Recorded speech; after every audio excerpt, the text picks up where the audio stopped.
Bom dia, Rafael Bizinha. Hoje, 10 de junho. Os mercados ontem tiveram um dia de realização de lucros. O Ibovespa caiu aí 0,90 mais ou menos. Então, um declínio até tímido, perto da valorização que já estava acontecendo agora ao longo de junho, né? Assim, mesmo com a queda de ontem, no mês a alta acumulada é de mais de 10%.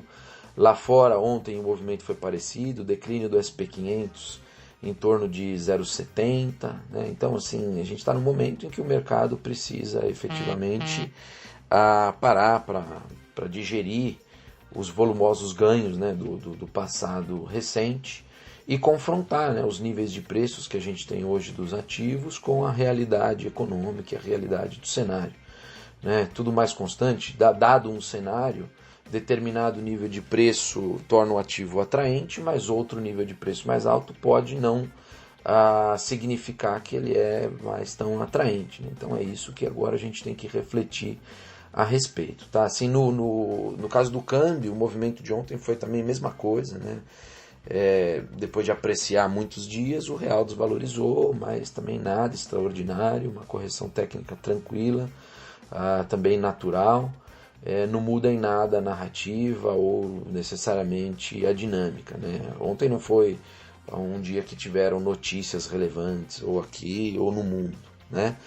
Assim, agora o fato é que no mundo os juros, né, eles são extraordinariamente baixos e diante dessa alta dos ativos que foi perdida por muita gente porque não estava alocada, né? Tem um número enorme de investidores que estavam de fora e que querem uma chance para comprar. Então, às vezes, você tem uma pequena realização de preços e já aparecem esses compradores dando sustentação para o movimento, né? Então, pode ser que a gente ainda continue numa tendência favorável, talvez mesmo que ela seja menos acelerada. Tá? Agora, assim, do ponto de vista de fundamento, né, que é confrontar preço das ações, por exemplo, com a capacidade das empresas de gerar resultado, fluxo de caixa, lucro de 2021 em diante. Lembrando que assim, 2020, a queda de lucros que vai ter em 2020, ela já está precificada, né? O mercado está discutindo já o futuro, 2021 em diante. E se a gente analisar o que deve acontecer lá e comparar com os preços de agora, talvez, né, a bolsa já não esteja mais uma barganha.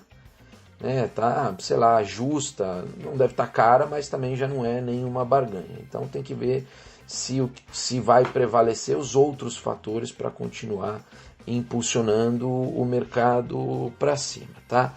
E nesse sentido de estimular mais alta, você tem um fluxo de indicadores econômicos no mundo que estão surpreendendo positivamente. Óbvio que isso depois de as expectativas terem sido ajustadas muito para baixo, mas aí depois desse excesso de pessimismo você tem um fluxo contínuo de dados melhores e isso aí é um afrodisíaco ainda para os mercados, né? Gera ainda bastante ânimo e vai colaborar para sustentar a alta, né? Os governos do mundo também eles estão com uma postura muito mais firme, até em termos de discurso de impulsionar o crescimento. Antes você tinha várias medidas econômicas, só que elas eram meio assim, é uma rede de proteção que eu quero só administrar o crescimento, mas muito mais foco na questão da crise de saúde. Agora você já está mudando essa equação, né? A ponderação nessa equação. Então os governos eles estão voltando com foco muito grande para o crescimento econômico mesmo, né?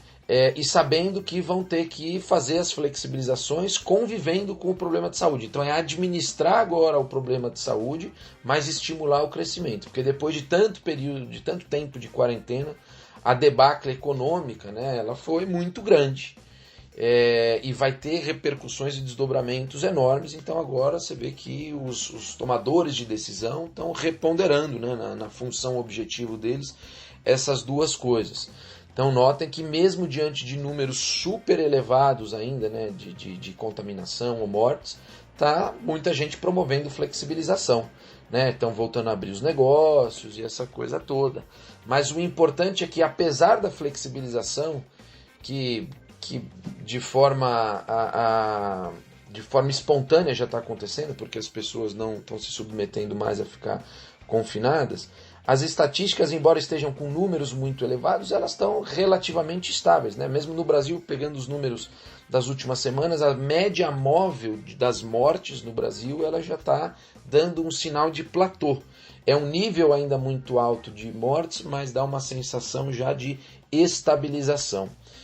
Mas ainda que os números sejam altos, né, os governantes vão ter que conviver com a flexibilização, porque quando fazem a conta agora de custo-benefício, parece que esse é o caminho que tem que ser seguido. Tá?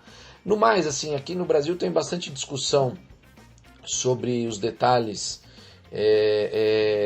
do aprimoramento, né, das medidas de assistência social, que devem ser consolidadas num programa que vai chamar Renda Brasil, né? Então o ensejo do auxílio emergencial que foi concedido agora aos mais vulneráveis permite, né, esse debate mais amplo, e ele entra no bojo também de uma discussão de reforma tributária, porque para estabelecer algo como uma renda mínima, né, para as famílias e tudo mais, é necessário saber de onde vai tirar esse dinheiro, e aí isso implica em cortar outros gastos, aumentar determinadas alíquotas de imposto, diminuir regimes especiais, né, de desoneração tributária.